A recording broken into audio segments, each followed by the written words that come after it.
पादपों में पोषण जो आप लोगों को पढ़ाया जा रहा है, जिसमें आप लोगों को मैंने बताया था कि पौधे किस तरह से अपना भोजन बनाते हैं प्रकाश संश्लेषण के माध्यम से, जिसमें ऑक्सीजन कार्बन डाइऑक्साइड गैस ग्रहण करते हैं और ऑक्सीजन गैस निर्मुक्त करते हैं। अगला टॉपिक है पत्तियों के अतिरिक्त पादपों के दूसरे हरे भागों जैसे कि हरे तने, हरी शाखाओं में भी प्रकाश संश्लेषण होता है। जैसा कि आप लोगों ने पढ़ा कि पत्तियों के माध्यम से प्रकाश संश्लेषण होता है, ठीक उसी प्रकार से पादपों के दूसरे हरे भागों जैसे हरे तने, हरी शाखाओं में भी प्रकाश संश्लेषण होता है। मरुस्थलीय पादपों में वाष्पोत्सर्जन द्वारा जल क्षय को कम करने के लिए पत्तियां सल्क अथवा शूल रूपी हो जाती हैं। जो मरुस्थलीय क्षेत्र होते हैं जहां जल की कमी होती है, वहां पत्तियां जो होती हैं वो मांसल होती हैं, और मांसल होने के साथ साथ शूल रूप मीन्स कांटेदार होती हैं। इन पादपों में तने हरे होते हैं, और जो मरुस्थल क्षेत्र के पेड़ पौधे होते हैं, पादप होते हैं, पेड़ पौधे होते हैं, उनके तने हरे होते हैं, और जो मैदानी क्षेत्र के होते हैं उनकी पत्तियां हरी होती हैं, जो प्रकाश संश्लेषण का कार्य करते हैं। तो कहने का मतलब ये है कि मैदानी क्षेत्र के पौधों में पत्तियों के द्वारा जो है प्रकाश संश्लेषण होता है, और मरुस्थलीय क्षेत्र के जो पेड़ पौधे होते हैं उनकी पत्तियां मांसल होती हैं, और ऊपर जो है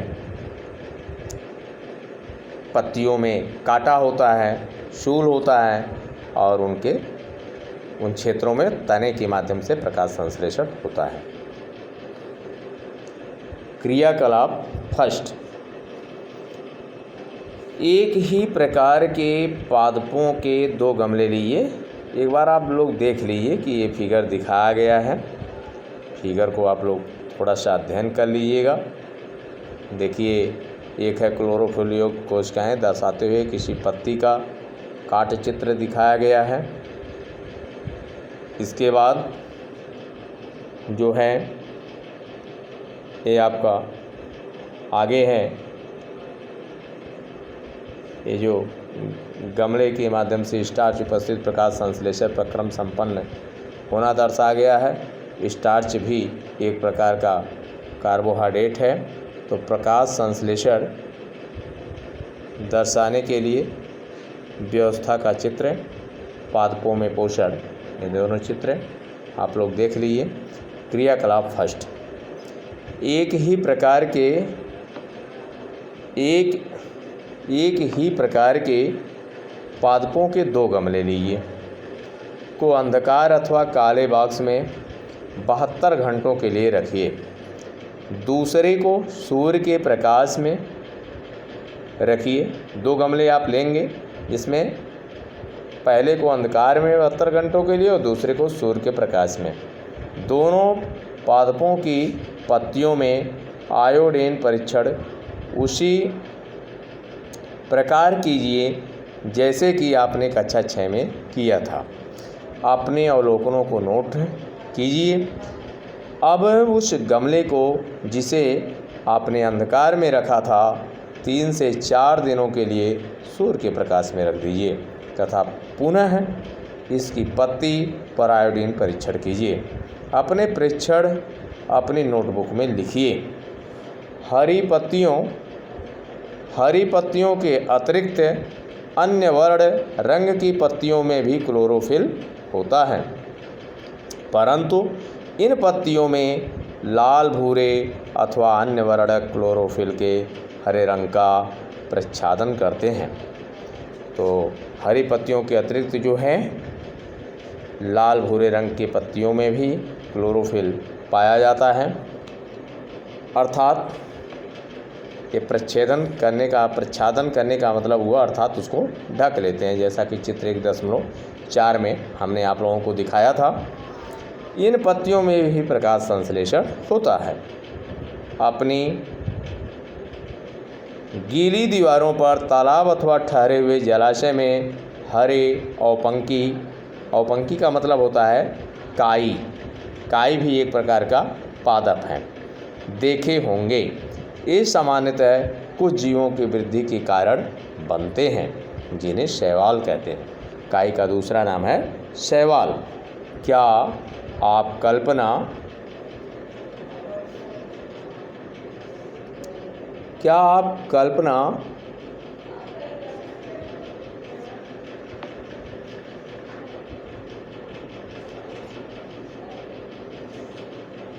क्या आप कल्पना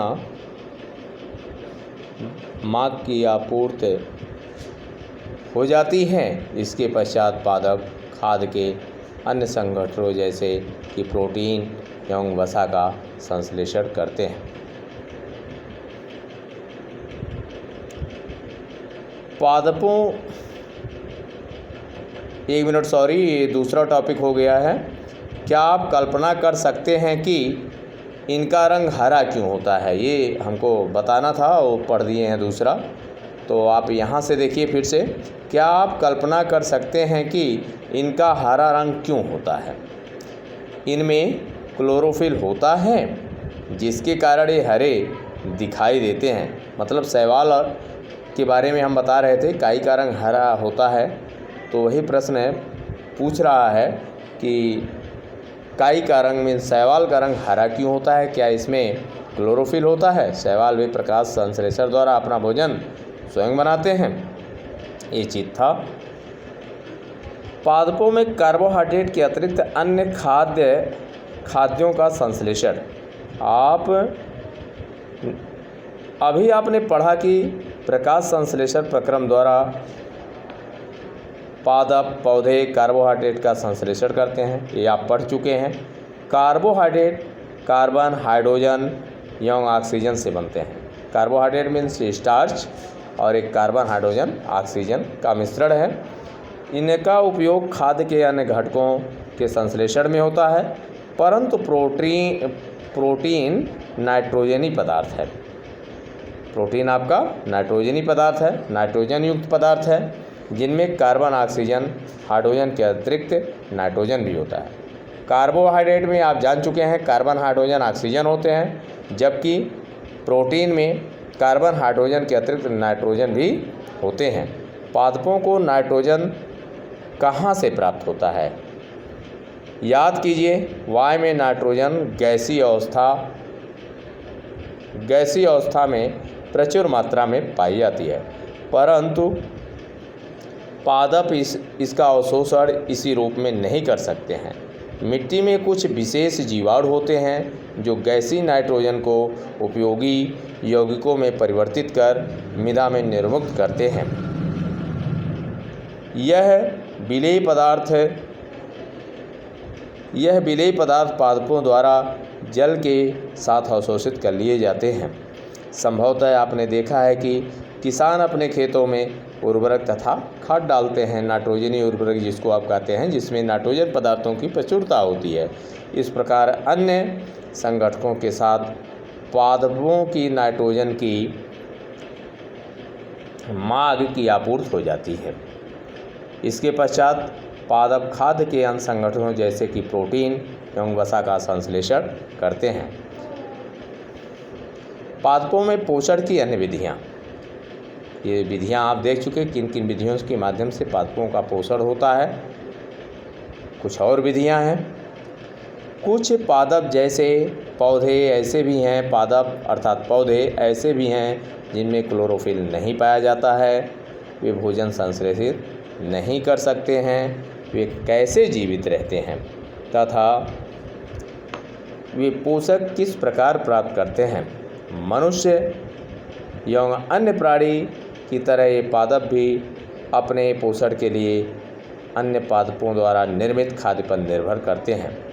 तो अगर जो पादप जो है अन्य पादपों पर अपने भोजन के लिए निर्भर करते हैं, वे विषम पोषी प्राणी का उपयोग करते हैं, जैसा कि चित्र में आगे है। ध्यान से देखिएगा। क्या आपको एक वृक्ष के तने एवं शाखाओं से लिपटी हुई रस्सी नुमा पीले रंग की संरचना दिखाई देती है? ये अमरबेल का पादप है। तो अक्सर जो है आप देखे होंगे कि वृक्ष पे जो है पीले रंग की ऐसे लपटी रहती हैं, उसी को हम अमरबेल कहते हैं। अमरबेल में क्लोरोफिल नहीं होता है, अपना भोजन उस पादप से प्राप्त करते हैं जिसके ऊपर ये आरोहित होते हैं, मीन्स लिपटे रहते हैं। जिस पेड़ से लिपटे रहेंगे उसी से अपना भोजन प्राप्त कर लेते हैं। तो विषमपोषी पौधा के रूप में आप नाम ले सकते हैं अमरबेल का। जिस पर ये आरोहित होते हैं वह पादप परपोषी कहलाता है, क्योंकि अमरबेल जैसे पादप परपोषी को अमूल्य पोषकों से वंचित करते हैं, अतः इन्हें परजीवी कहते हैं। तो इसलिए इनको हम परजीवी भी कहते हैं। क्या आज का टॉपिक आपका इतना ही है, और इसके बाद कल आपको बताया जाएगा। इसको आप लोग पढ़ लीजिएगा, समझ लीजिएगा जब ये चैप्टर पूरा हो जाएगा।